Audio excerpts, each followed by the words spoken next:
Good evening. This is Cindy Coggins with Cindy Coggins Realty Group and Michael Copeland with Dean Hanson Agency. We are C Squared Insights, and today we're going to be talking with Cliff Kreditor, and he is with Credit for Home Loans. We're going to ask a few questions, and hopefully he'll bring some value to you. I know he will. First off, how are you doing today, Cliff? I'm good. It's nice to be here with both of you. Thank you for the opportunity you gave me. It's so glad you could make it. So just going to jump right in here. Let's get to talking about credit scores and different things. Are there different types of credit scores that we're hearing about? There certainly is, and that becomes very confusing to people. During the course of the day, I'll speak to people that say they go on Credit Karma, they go on Experian. There's dozens of different websites where you could check credit. Most of the people that'll speak to me that said they went on Credit Karma or a lot of the consumer sites, they use Vantage scores, which is a different algorithm that starts at a higher point and ends at a higher point. So quite often, the majority of people that look at Vantage, I find the scores tend to be higher than it will be on a FICO. Now, just to confuse matters even more, when you go into the FICO base, there's dozens of different FICO scores. So all of us think we have a credit score. We don't. Example, if you go to a car dealer and a car dealer pulls a credit score on you, it is a FICO score, but they're going to pull the FICO version that weighs much heavier on history of car payments. If you go to get a credit card, whether it's Macy's, Best Buy, or anywhere, they're going to pull a different FICO version that weighs heavy on history of revolving credit payments. A mortgage guy is going to pull a more well-rounded score. So we walk around with dozens of different FICO scores, which becomes confusing. I did not know that. That is good to know information. I had no clue. I will agree with you, Cliff. That does sound sort of confusing. Mm-hmm. So all those different types coming from each individual creditor type thing. So let me ask you this. If I pay off all my collection accounts, will that help my scores go up? But the majority of times, no, it won't. Because if we think a credit report is a credit snapshot of the last 7 to 10 years, and if we look at the credit report, then I'll make this up, it says collection account $300. For the most part, if you pay that off, that next report is going to say collection account, zero balance, and the notes will say either paid collection or paid collection settled for less. Because of the algorithm of it remaining a collection and negative account, it will not increase the scores. Sadly, I've spoken to people that have paid $5,000, $10,000 into collections. It really didn't change their scores any. Now, there is a thing that's called pay for deletion, where you could go to that third-party collection company and set up with them, I'm willing to pay for this if you will delete it. Most of them won't. Sometimes they will. My suggestion to anybody ever trying to do that is to be sure you get it in writing before you even give them 2 cents. Because even if they don't delete it, at least now maybe you have something to go to the bureaus back with.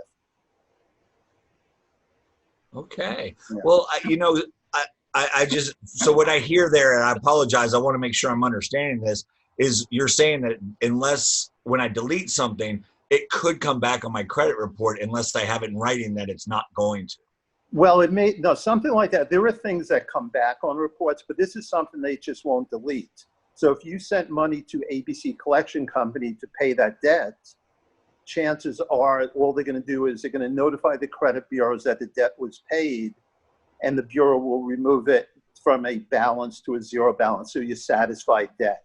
So it never came off the report. There are other instances of things coming off reports and showing back up, but not on this. This will either zero out as a paid collection, or you got to get in writing where they're willing to delete it, again, called pay for deletion. Oh, Cliff, I have another question for you. Sure. I hear a lot that you need to dispute things that are on your credit report. Are there ways to get negative items off my credit report other than disputing those items? Absolutely, and that's something we do. All of us as consumers have a right to dispute the credit bureaus. Years ago, the bureaus came out with the dispute tactic that we could use, but they become the judge and jury if they want to remove it. Originally, the disputes were made for junior seniors, complete fraud, reasons to dispute the credit bureau. But nowadays, it's come to, hey, let's just dispute everything on my credit report and see if I could get something off. When a dispute goes into the credit bureaus, the bureaus use a process called e-Oscar. E is an electronic program with the name of Oscar to try to validate the information. But they are for-profit businesses. They are now the judge and jury if they want to remove it. If they remove it, they lose income. So that's one of the problems with the disputes. What we do is we take a different option that is federal law. There are laws like Fair Credit Reporting Act, Fair Debt Collection Practice Act, and other federal laws. We could do validation demand under the federal law, aggressively go after the bureaus, the collection companies, and the creditor, and go after every negative from day one. Most people I speak to that go to dispute companies, and that's what the internet is full of, always tell them the same thing. Well, we're not allowed to dispute more than a couple per month, but that's their way to stretch these programs out longer. We go after every negative from day one. What those laws are that I mentioned, the Fair Credit Reporting Act says everything on a credit report must be 100% accurate, complete, and verifiable. So just as if the IRS audits us on a tax return, we have to prove that information. We could do the same validation demand, going after the credit bureaus, making sure that they can validate. Credit bureaus gets everything sent to them electronically. They post it. That doesn't mean they can verify. So under the Fair Credit Reporting Act, if they can't validate, it has to be deleted. With us, every deletion, we give in writing a lifetime guarantee on the deletion. It won't come back, which is important because many people that dispute, a couple of months later, things start trickling back on the report. When I go after the creditors, I'm going to use that same Fair Credit Reporting Act. When I go after third-party collection companies, I'm enforcing a different law called Fair Debt Collection Practice Act. Law states, in order for a collection company to report or collect debt, they must validate with detailed billing history, assigned and endorsed contracts. A lot of words. What that means is when that collection company receives your information, they're getting it on a PDF file, and chances are they got you along with tens or hundreds of people at the same time. So on that PDF file, they're going to see your name, your address, social, etc., and that's all they have to collect this debt. But legally, for credit reporting purposes, again, I'm not disputing, I'm going to hold them to this federal law. They have to validate this information. So we're going in strong. We do the work in the client's name, so it appears it came from them. They know the law, and they're fighting it direct. We go in strong based on federal law, quoting Fair Debt Collection Practice Act. I demand to see final billing statements in my name. I demand signed contracts, basically taking a hate prove it attitude, because you never signed up to do business with ABC Collection Company, but they're coming after you for your money. Now, remember, they're looking at a PDF file. In no time is a truck going to pull up with hundreds of people's billing statements and contracts. So under this federal law, if they can't verify and validate for credit reporting purposes, it has to be deleted. It comes off, scores go up, a lifetime guarantee on the deletion. Non-medical collections, we're averaging a 75% deletion. Medical, on top of that, I enforce the HIPAA privacy law. Doctor-patient confidentiality information can be shared with a third party. We're now averaging about a 90% deletion on medical collections. Oh my goodness, that's huge. Yeah. So it's knowing the law and it's knowing how to enforce it.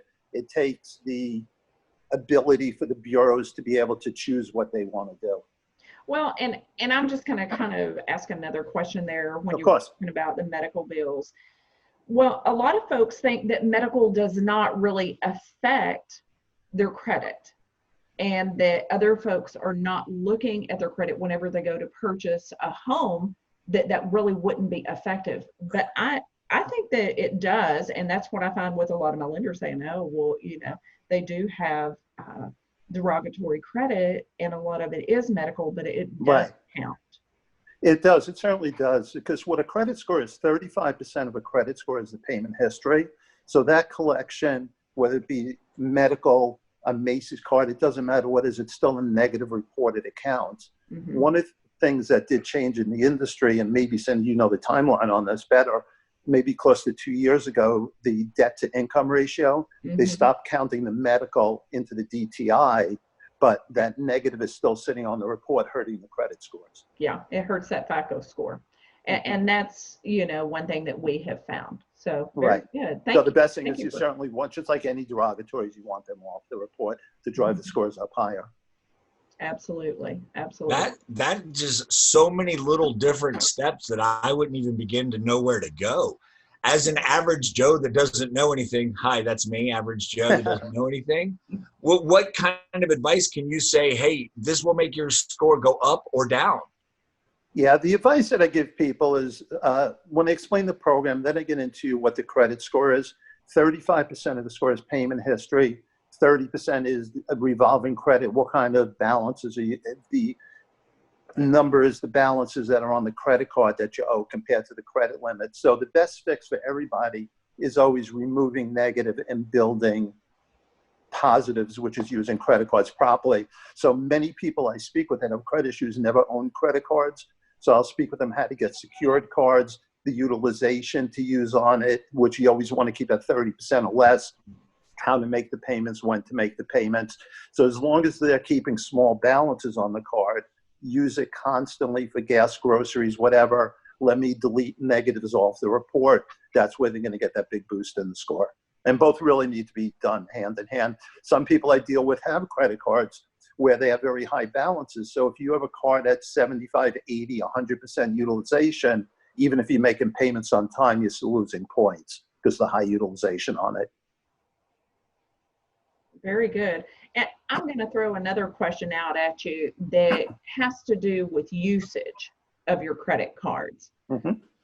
Say I have 3 credit cards and I use one consistently and I'm not using the other 2 credit cards. Does that affect my score? Does it help? Does it hurt? It's going to be the utilization of all 3 cards combined. So basically, if you take the credit limits of all 3, add up how much you've spent on all 3, that's how it's going to report to the Bureau. So if you had one card at 80%, one at 10%, and one never used, that 80% is not going to hurt as much unless it just had a crazy high credit limit. Okay. Some people ask me, well, I have 3 credit cards. Which one should I pay off first? Doesn't really matter. And I'll explain also, again, it goes by all 3. So if you have one credit card at 29%, one at 20%, and one at 10%, certainly you want to try, make sure you're paying all 3, never report late, but try to knock off the higher interest rate first. Okay. That's good. Good advice. Good advice. Well, do you charge a fee up front or have payment plan options if folks are needing them? So I deal with a lot of clients that are in the process of trying to purchase a home and they may not quite qualify or they want to increase their credit score to get a better interest rate on their mortgage. Sure. So what are your fees? How does that work? We have a slide. I have a regular program, and not too long ago, we came out with an expedited program to hit it harder, faster, to get results in quicker. But we have different options. I have a payment option where I could do over 9 months. I have one over 6 months, which will give a little bit of a discount because they're paying off quicker. If someone wants to pay in full, I'll give a bigger discount. So I'm always going to speak with them and find out what their timeline is and what they can afford in the budget. Because my goal is I want to help as many people as I can. I don't want to price someone out necessarily that they can't afford the service. So we'll see what fits in their budget.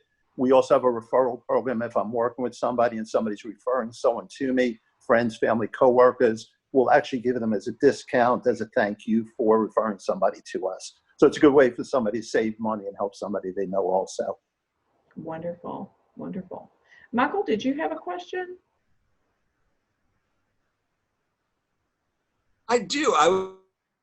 Is there some kind of guarantees that is offered so when I don't have to worry about it when I'm, quote, done? Yeah, so there's a lot of education that I'm going to tell people what they need to do through the program, what they need to do after the program. But even I have some clients that even when they finish, they're still going to reach out to me if they have any questions. The guarantees in the program that we have is a lifetime guarantee on every deletion and every correction. If something's ever going to come back, we'll work on it for the rest of their life. We also back our program up with a money-back guarantee at the end of 6 months, and I'll explain that to people also. So for the most part, I'm not going to take somebody on if I see on the credit report I can't help them. There are people that I'll turn away from the program. I'll tell them what they need to do, and when they reach those steps, then get back to me. I don't want to take somebody's money if I can't help them. I get some people that get back in touch with me 6 months and a year later. Hey, now I'm ready. Do you think you could help me? So basically what you're saying is this program isn't for everybody.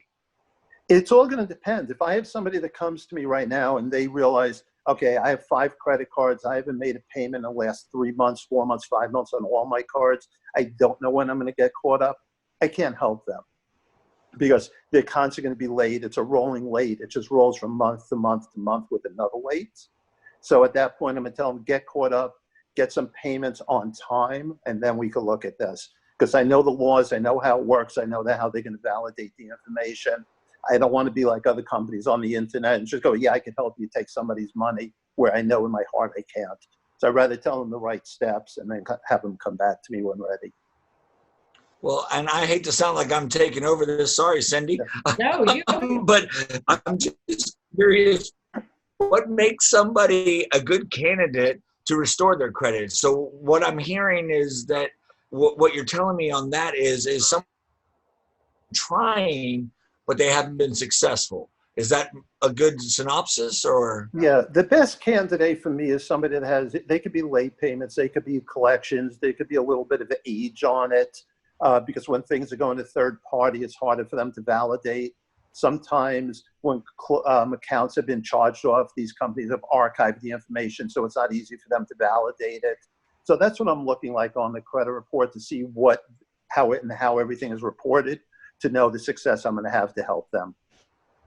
Very good. Yeah. Well, Cliff, what is the best way for us to get a hold of you or my clients? Because as a realtor, as you know, you are credit for home loans, trying to get them ready and prepared to purchase a home.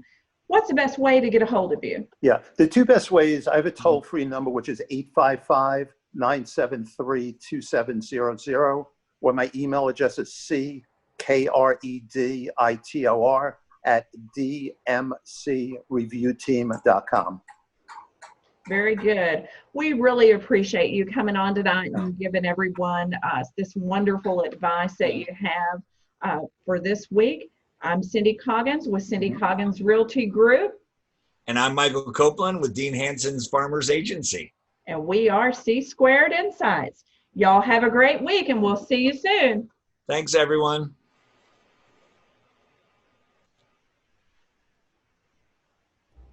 All right, guys, that's a wrap. All right, good.